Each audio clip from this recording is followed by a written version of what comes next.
So hello friends, I suppose you all were waiting for my link for live classes, but due to certain issues at GTPL, we are not getting the network connection today, and I am going to complete the video. So we are learning currently. Today's date is 28th. We are on 28th January 2022 and the day is Thursday. Okay. So this is maths subject and we are learning chapter number 11, which is algebra. And we know that what is algebra? Algebra is a branch of maths, and in this we are learning currently the mathematical operations on numbers and variables. Okay, so we know that algebra is a branch of maths. We are learning currently the mathematical operations on numbers and variables. Again, to numbers means constants. We know that constants क्या है? तो जो numbers है, which has its certain value, we do not change the value of it. That is known as constant. Okay, and variable क्या है? Variable means the value varies. ये value जो है वो varies होती है, vary होती है. That is known as variable. And we can store any value with the symbol of small letters. So whenever in the expression we use the small letters, alphabets are known as variable. Got it? तो ये आपके दिमाग में clear है? Then after we had learned mathematical operations on numbers and variables, and for that in the last period we had learned about the expressions. हम क्या पढ़े? Expressions. Expressions क्या है? तो which is shown as any situation in the form of mathematical operation. For example, we can say that Sarita's age is 6 years more, okay, than Anita. For example, ठीक है? तो how to write it down in the form of maths? So whose age is 6 years more? Sarita's age is 6 years more. From whom? By comparing her age with Anita, we can say that her age is 6 years more than Anita. So we have to assume that Anita's age, हमको क्या assume करना है? Anita's age is X years, suppose. Okay, then and then only we can get Sarita's age is in mathematical form. So what will be the Sarita's age? Sarita's age is 6 years more, means X plus 6 years. ठीक है? तो in this way we had learned the expressions also. How it forms? तो इस तरह से वो form होता है. कोई भी स्टेटमेंट होता है that can be formed in this way. Okay, अगर कोई मैथमेटिकल सिंबल दिया है तो how to write it down in the words in the sentence, that also we had done in the previous class with the exercise 11.3. Okay, यहाँ तक हमने complete किया है. आज हम आगे बढ़ रहे हैं with the next topic which is on page number. जब भी आप वीडियो देखने बैठो तो टेक्स्ट बुक और नोटबुक साथ में रख के बैठो, तो आपको समझने में अगर कहीं पे कुछ मुश्किल है तो you can take the reference from the text book. So let us move ahead with the page number 234 today. यहाँ तक हमने पढ़ा है. आज हम आगे बढ़ रहे हैं with the page number 234. So what it says, page number 234 पे जो टॉपिक है वो हमें बता रहा है using expressions practical. How to use these expression logic in in our practical life, that is explained over here, which is on page number 234. Page number 234. And the topic heading is using expressions practically. It is 11.8, using expressions practically. ठीक है, practically हम कैसे use कर सकते हैं, तो how to use it, that we are going to learn. And for that many examples are given in your textbook. Okay, I am talking about these boxes which are given on page number 234. Okay, यहाँ की few examples, let us take it out. Sarita has 10 more marbles than Amina. ये हम पढ़ के आए हैं, पहले हमने ये पढ़ लिया है. Okay, Sarita has 10 more marbles than Amina. The first is I am just expressing it in the form of variable and constant. तो suppose हम ऐसा बोलते हैं कि Amina has X number of marble. तो सरिता के पास 10 मार्बल ज्यादा है, तो सरिता के पास क्या आएगी, सरिता has X plus 10 marbles. इस तरह से हम लिख सकते हैं. This is practical use of knowledge of algebra. Okay, how to apply it in practical life. Chal, Balu is 3 years younger than Raju. Who is younger? Balu. From whom? तो Raju. तो what to assume? Raju के age को हमें assume करना पड़ेगा. तो second is we can say that Raju's age is y years, for example. ठीक है, तो कंपेयर विथ राजू, बालू's एज क्या होगी, बालू is how many years younger, 3 years younger मानी छोटा है, एल्डर मानी बड़ा, यंगर मानी छोटा. तो बालू की एज क्या होगी, बालू is y minus 3 years old. ठीक है, व्हाट टू अज्यूम, क्या अज्यूम करना है वो आपके दिमाग में क्लियर होना चाहिए. जो भी हमको ढूंढना है उसको अज्यूम मत कर, लेकिन जो जिसके साथ कंपेयर किया है that you have to assume. Number 3, Vikas is twice as old as Raju. तो यहाँ पे हमको दिया है विकास का एज, बराबर. कंडीशन क्या दिया है कि Vikas is twice as old as Raju. तो राजू की एज हमको पता होनी चाहिए, तभी विकास की एज पता चलेगी. तो we have to assume this Raju's age. यहाँ पे भी हमको राजू's एज ही अज्यूम करना है. राजू's एज इज y years. अगर राजू y years old है तो विकास इज ट्वाइस ऑफ हिम. तो ट्वाइस ऑफ हिम मीन्स, तो विकास की एज क्या आएगी, विकास, तो विकास इज 2y years old. यहाँ पे आपके टेक्स्ट बुक में शायद x लिया है हर एक जगह पे, मैंने एक अलग वेरिएबल लिया फॉर प्रैक्टिस. ओके, जरूरी नहीं कि हर बार x ही लो तो गलत कुछ नहीं है, लेकिन do practice with different variables. चलो, नंबर 4 पे दिया है कि Raju's father's age is 2 years more than 3 times Raju's age. अभी राजू की जो फादर है वो कितने बड़े हैं, तो 2 years more than 3 times of Raju. तो राजू की एज हमने y years दी है, suppose for example.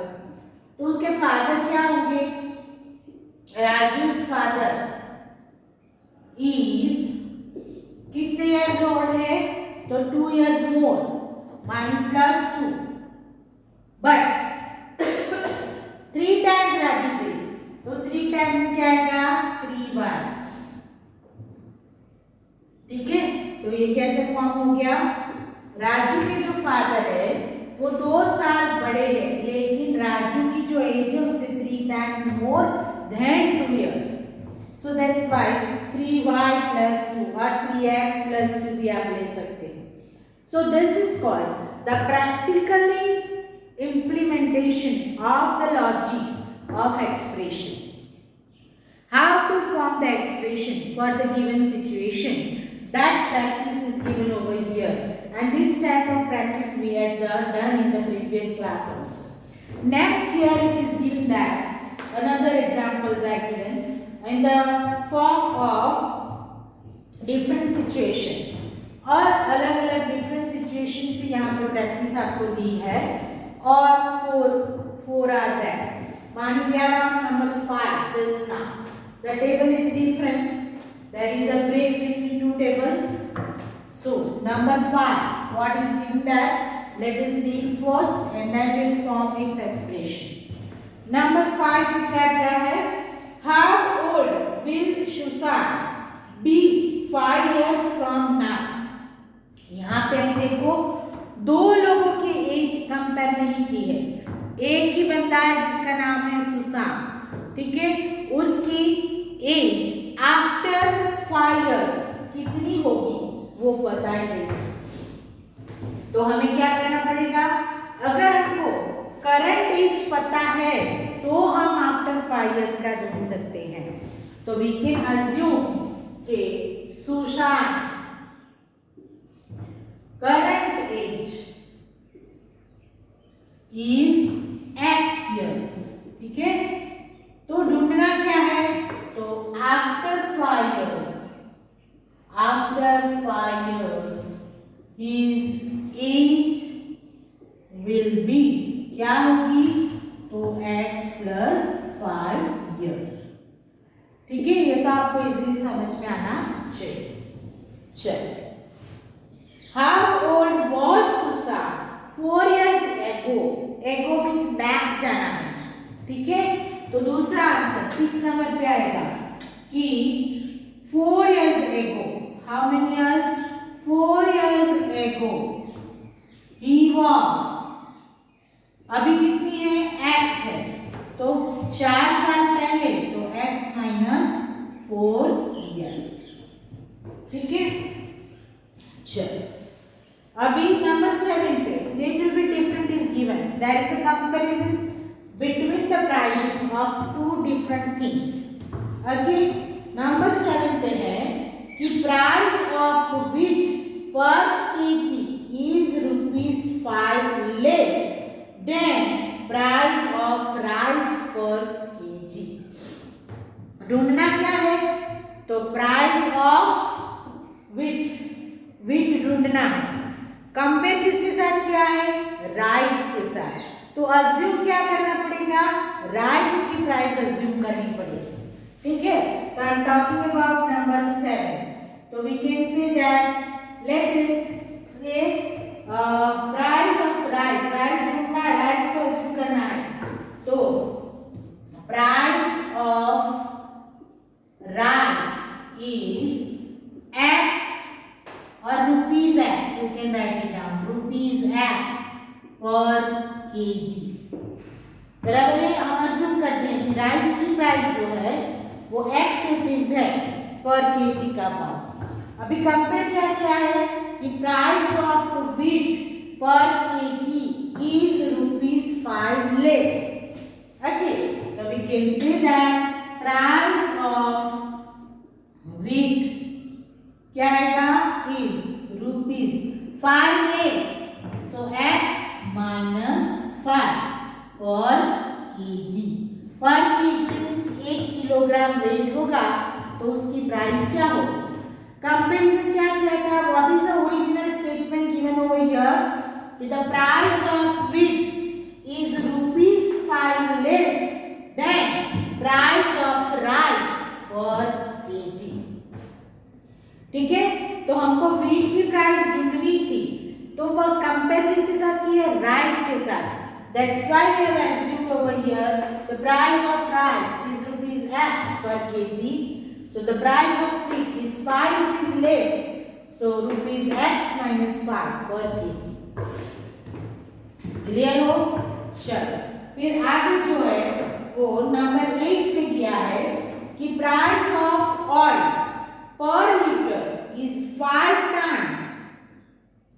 The price of rice per KG. अभी ऑयल के साथ राइस की प्राइस को कंपेयर किया है, ठीक है। तो ऑयल की प्राइस जो है वो 1 लीटर ऑयल की price 5 times more than the price of rice per KG. अभी राइस की तो हमने यहाँ एज्यूम कर लिए x रुपीस, ठीक है। तो एक पे डायरेक्टली हम आंसर ही लिखते हैं, price of 1 litre oil is 5 times than the price of rice. तो 5 टाइम्स मीन्स क्या हो जाएगा, 5 multiplied bye x means ₹5x हो जाएगा। यहाँ पे मैंने सेंटेंस फॉर्मेशन थोड़ा अलग किया, आप ऐसा भी लिख सकते हो कि price of oil is ₹5x पर लीटर, जो कि आपने टेक्स्ट बुक में मेरे हिसाब से वो दिया है, नहीं दिया, मेरे जैसा ही लिखा है, ठीक है। चलो ओके, तो 1 लीटर ऑयल की प्राइस क्या आई, compare with 1 kg rice price, it is 5 times more, so 5x, ठीक है। नंबर 9, वहां पे क्या दिया है, द स्पीड ऑफ अ बस इज 10 किलोमीटर पर hour more than the speed of a truck going on the same road. बस की जो स्पीड है वो 10 किलोमीटर पर आवर मोर है compare with the truck which is moving on the same road. So what to assume, let us assume the speed of truck, ठीक है। तो हमको 9 में पहले अज्यूम क्या करना पड़ेगा है कि truck is moving with x kilometre per hour, हम ऐसा एज्यूम करते हैं। तो स्पीड ऑफ बस कितनी स्पीड से जाएगी, बस is 10 kilometre more, so x plus 10 kilometre per hour, ठीक है। तो ये हो गया explanation of the examples which are given on page number 234 and 235. अभी यही प्रैक्टिकली जो भी हमको लिखना है वो कैसे लिखना है, that we are going to understand by practicing the examples or the exercise of 11.4 which is given over here. So I am going to explain you all the questions of 11.4. and you people have to write it down its solution in your notebook. आपको इसका solution जो है वो notebook में लिखना है। अभी यहाँ पे आप देखोगे 11.4 में तो जो क्वेश्चन नंबर 1 है that is too weak question, जो 1 पूरा है ABCD कुछ दिया है वो लंबे क्वेश्चंस है, आंसर बहुत छोटे आते हैं लेकिन क्वेश्चंस लेंथी है। तो अगर आप क्वेश्चन कॉपी कर लो तो बहुत ही अच्छा है, लेकिन नहीं करोगे तो भी चलेगा, बट उसका नंबर जो है वो प्रॉपर देना। तो we are going to start exercise 11.4। 11.4 को हम पढ़ना शुरू कर रहे हैं। So the first question number 1 जो है वहां पे आपको दिया है कि answer the following, answer the following. उसमें क्वेश्चन जो दिया है वो ए करके दिया हुआ है हमको। Take Sarita's present age to be y years। हमें क्या लेना है, तो we have to write it down that Sarita's present age is y years. It is already given. This thing is already given in your textbook. Okay. Now, first question. What will be her age 5 years from now? Okay. So answer 1. We can say that her age after कितने years दिए हैं? 5 years. 5 years from now is क्या आएगी? y plus 5 years. ये इतना statement तो आपको लिखना पड़ेगा. ये आंसर में फुल सेंटेंस इस तरह से बनाने पड़ेंगे, भले ही क्वेश्चन कॉपी ना करें. ठीक है. Number 2, what was her age 3 years back? So answer 2, her age 3 years back was क्या आएगा? y minus 3 years. ठीक है. चलो. Number 3, Sarita's grandfather is 6 times her age. Okay, so we can write down answer 3. Her grandfather is how many years? 6 times more. So 6 multiplied by y is equal to 6y years old. उसके grandfather कितने साल के हो गए? तो जो सरिता की as है उससे 6 टाइम्स ग्रेटर, तो 6 से मल्टीप्लाई करना है. 6 टाइम्स माने 6 से मल्टीप्लाई करना है. ठीक है. चलो. Number 4, grandmother is 2 years younger than grandfather. तो व्हाट इज ग्रैंडमदर्स एज? तो ग्रैंडमदर जो है वो 2 साल छोटी है, लेकिन किससे? तो ग्रैंडफादर से. तो ग्रैंडफादर की एज क्या मिली हमको? 6y. तो related to that we have to write down grandmother's age. So her grandmother is 2 years younger. younger मानी छोटी है, मानी 2 हमको माइनस करना है, लेकिन किससे? तो ग्रैंडफादर से. तो ग्रैंडफादर की एज क्या है? 6y. तो 6y में से हमको 2 माइनस करना है. इतनी एज आई सरिता के ग्रैंडमदर की. ठीक है. और नंबर 5 पे है सरिता's father's age. उसके फादर जो है उनकी एज इज 5 years more, 5 साल ज्यादा. किससे? Then 3 times Sarita's age. सरिता की जो एज है उससे 3 टाइम्स और प्लस 5, उससे 5 साल बड़े हैं. तो what is her father's age? So we can write answer 5 in this way. कि her father's age, समझो क्या दिया है?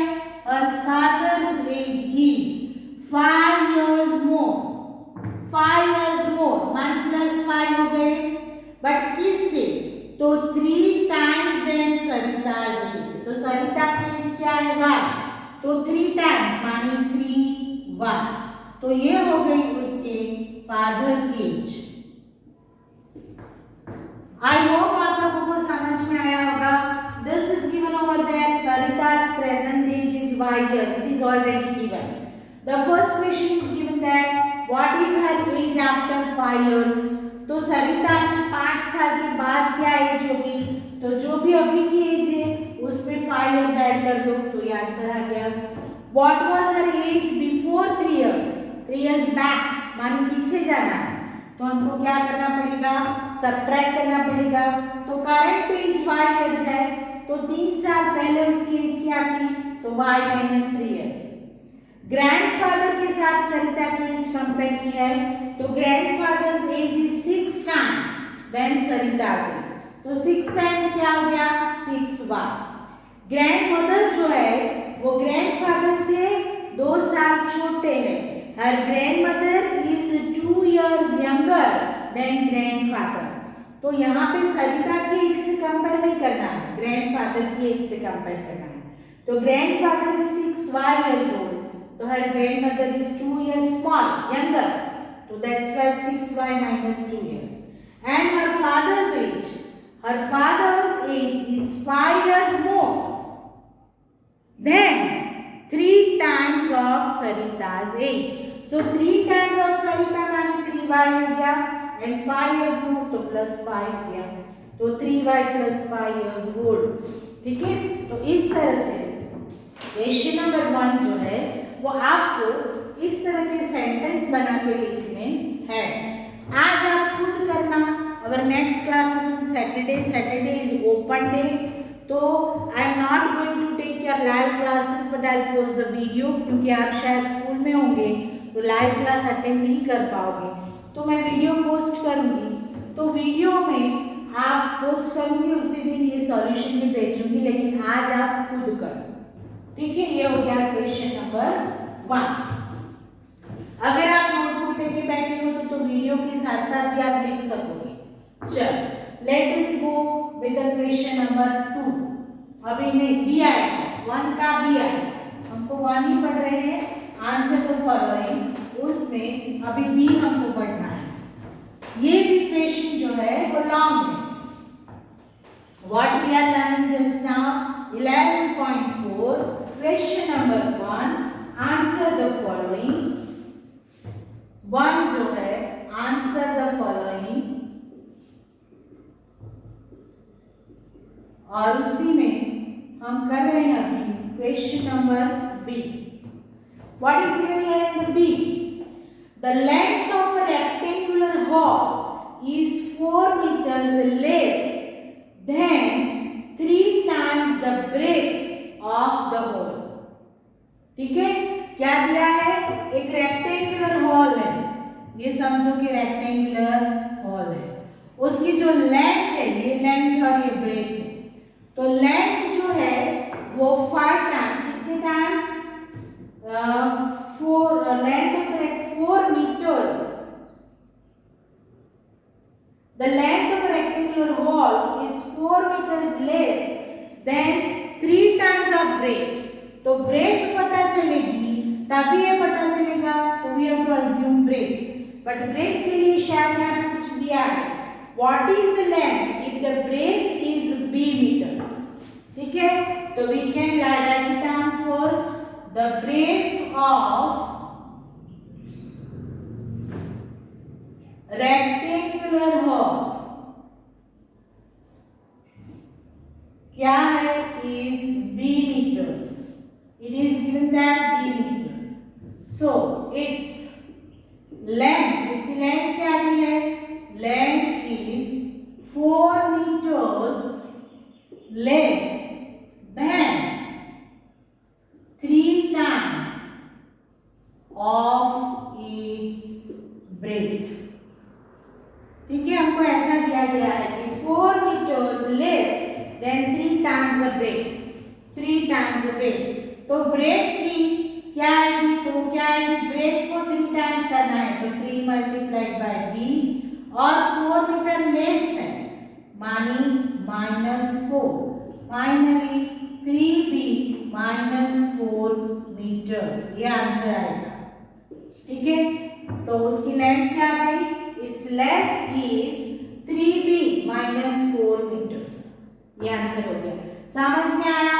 व्हाट इज गिवन हियर कि the length of rectangular hall is 4 meters less than 3 times of its breadth, और breadth के लिए b metre already given, आपकी टेक्स्ट बुक में b मीटर दिया गया है, तो we have assumed that the breadth of rectangular hall is b meters.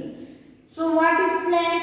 It's length is 4 meters less, तो माइनस हो गया, then 3 times of its breadth, तो ब्रेथ क्या है? b, 3 times क्या आएगा? 3b -4 meters. This is the answer. ये हो गया B. Let us move ahead with C. A rectangular box has height 8 centimeter. We are talking about C. अभी हम क्या कर रहे हैं? तो क्वेश्चन नंबर C कर रहे हैं। What is given here? A rectangular box has height 8 centimeter. So the height क्या दिया है? रेक्टेंगुलर बॉक्स क्या दिया है? Is 8 centimetre. अभी रेक्टेंगुलर बॉक्स कैसा आएगा? मैं ड्रॉ करने की कोशिश करती हूँ। बॉक्स रेक्टेंगुलर है, वो कैसा आएगा, इस तरह से बॉक्स आएगा आपका, बराबर है। ये हो गया आपका 3 डायमेंशनल बॉक्स।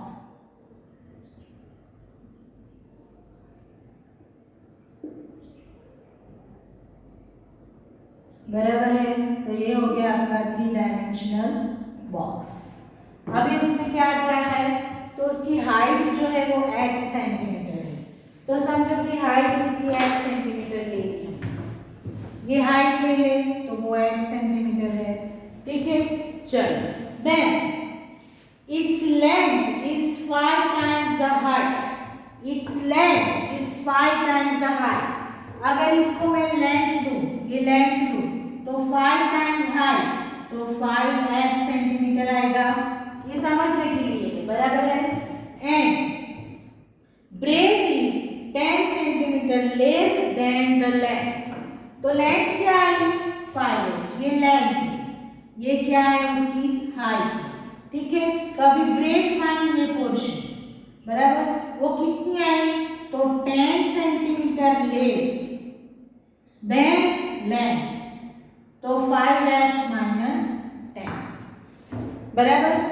तो हमको क्या क्वेश्चन है, express the length and the breadth of the box in terms of height, ठीक है।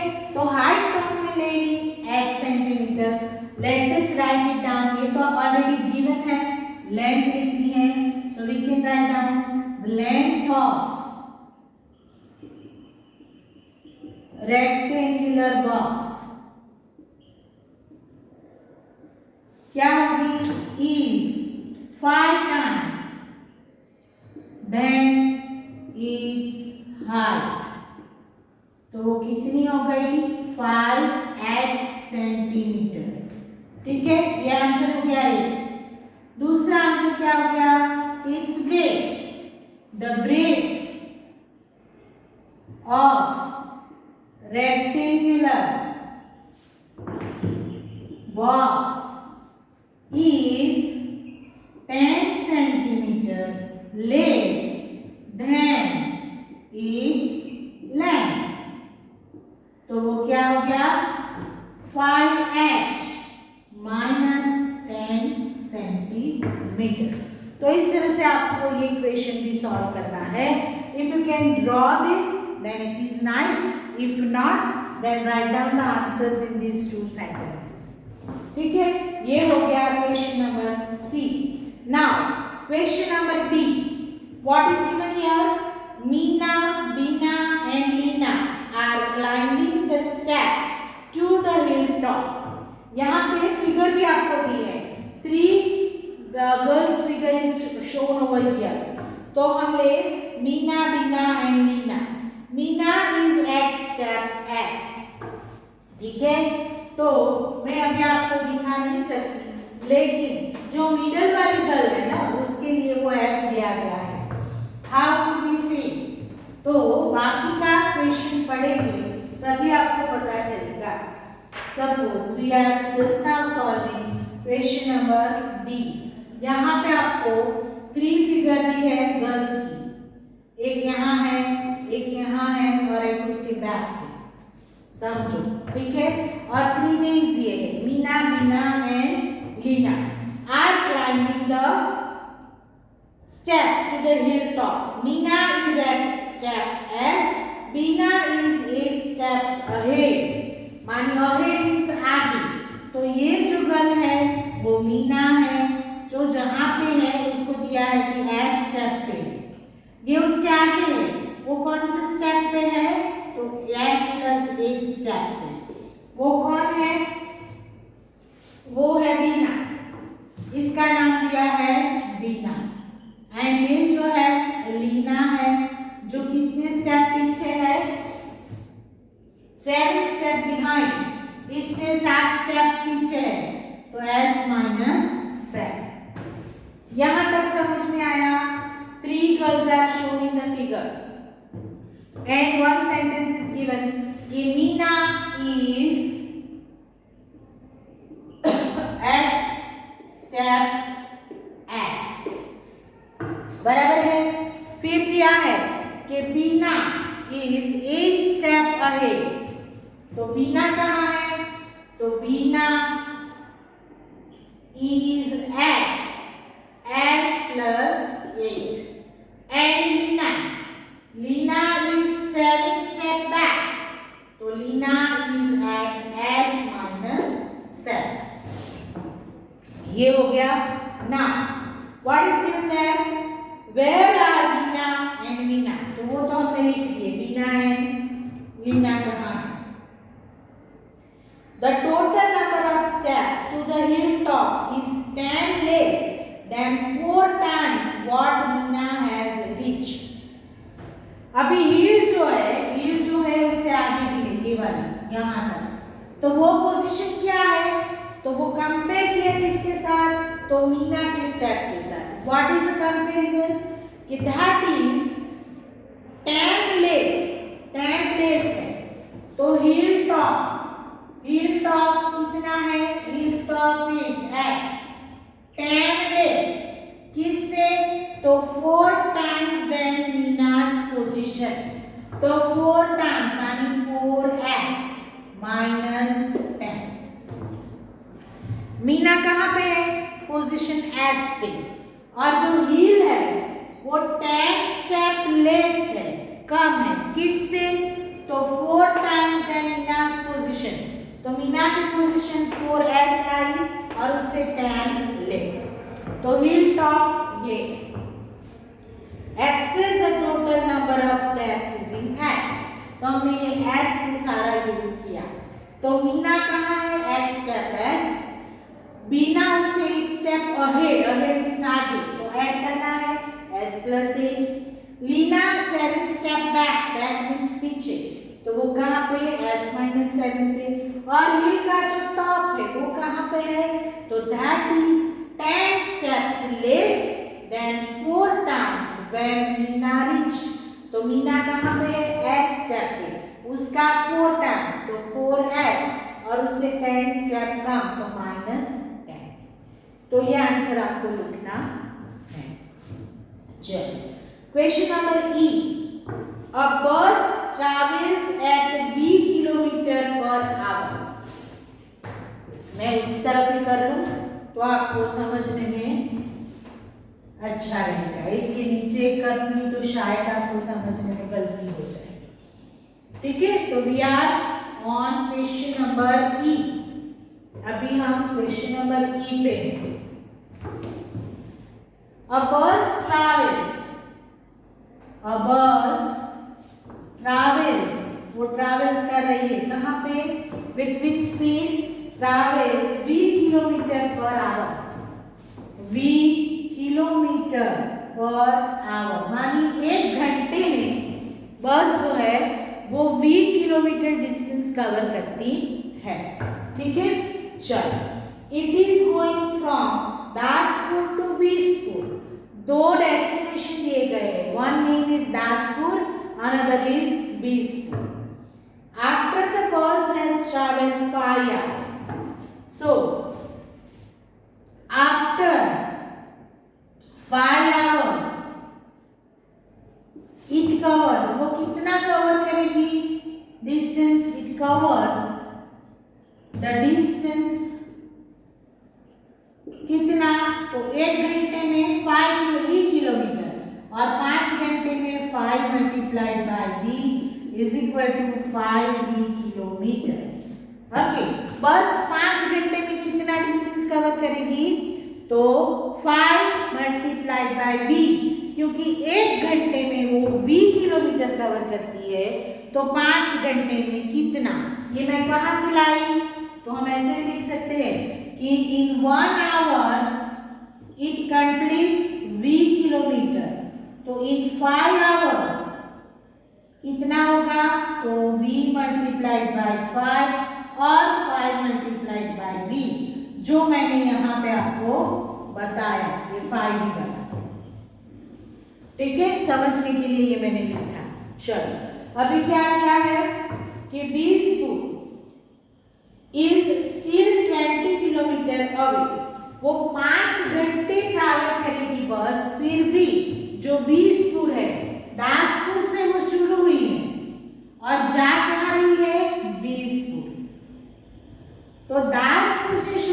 होंगे आफ्टर 5 आवर्स, वो कहाँ पे होगी, 5 किलोमीटर कंप्लीट कर लिया होगा और बीसपुर जाना है तो अभी भी बीसपुर जो है वो 20 किलोमीटर बाकी है। What is the distance from Daspur to बीसपुर? तो 5v प्लस 20 किलोमीटर, ये डिस्टेंस आया है दोनों के बीच का। ठीक है, लिखेंगे कैसे, यहां तक तो आ गए, अभी लिखना है नेक्स्ट कि बीसपुर is 20 kilometer away after 5 hours distance